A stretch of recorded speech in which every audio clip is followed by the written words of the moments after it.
Hey YouTube, I'm back, and I really want to pose a question to you guys. I really want to know what you guys consider as a console or an accessory.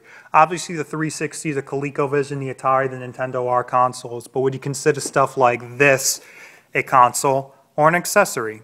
This is the TurboGrafx CD. Obviously it is an attachment to the TurboGrafx 16, but it does have its own line of games that will only work with the CD and will not work with the standalone 16.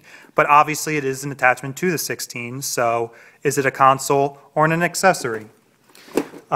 Same thing with the Sega 32X. It does have its own line of games that will only work with the 32X and not the standard Genesis, but it is an attachment to the Genesis, so is this a console or an accessory?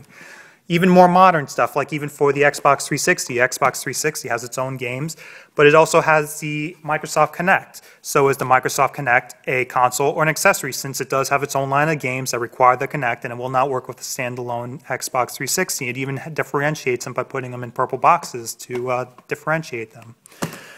Even Nintendo products. Is the Nintendo e-reader a console or an accessory, considering that it has its own line of games that will only work with the e-reader and not a standalone Game Boy, even though all of these consoles do require a main console for it to work? Would you consider these like some sort of sub-console or just an accessory? I really want to know what you guys think. If you can make like a response video or just post a comment, I really want to know what you guys think. Would you also consider the power-based converter or the Game Boy reader for the GameCube or the Super Game Boy? Would you consider those consoles or accessories? I really want to know what you guys think.